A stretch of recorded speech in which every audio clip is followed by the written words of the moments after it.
Question கேட்க போறேன், எல்லாம் ரெடியா இருங்க. ஐயோ செத்தோண்டா. What is mitochondria? மச்சான் உனக்கு தெரியுமாடா? தெரியாதுடா. மச்சான் உனக்கு தெரியுமாடா? தெரியாதுடா. நீ சொல்லு. தெரியாது சார். ஏண்டா தெரியாதுன்னு சொல்றதுல ஸ்கூல் வரியா நீ? நல்லா மூஞ்ச பாரு, முருங்கக்கா மாதிரி. ஏஞ்சி முடி போறா. ஐயோ அடுத்து நம்மள்ட்ட கேட்பாரு. டேய் ராஜே நீ சொல்லு. சார் அது வந்து மைட்டோகாண்ட்ரியா. மைட்டோகாண்ட்ரியா அதான்டா. சொல்லு சொல்லு சொல்லு சொல்லு. அதான் சார் மைட்டோகாண்ட்ரியா. அது சொல்லுடா. அதுதான் சார். டேய் அதான்டா சொல்லுடா. அது வந்து மைட்டோகாண்ட்ரியா.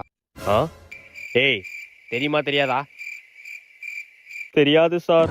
கோப்பமோன தெரியாதுன்னு சொல்றதுக்கு உன்னோட பியானோ வச்சிட்டு இருந்தியா? ஏஞ்சி முடி போறா. டேய் நீ சொல்லு. Mitochondria are essential organelle as now as the powers of the cell. சூப்பரா சூப்பரா. மச்சான் எனக்கு தெரியாதுடா, சும்மா சொன்ன சார் ரைட்னு சொல்லிட்டாங்கடா. குப்பர் போட்டு குப்பர் அடிக்க இதுதான் பியூர்டா. உடா நீ கிழிச்சு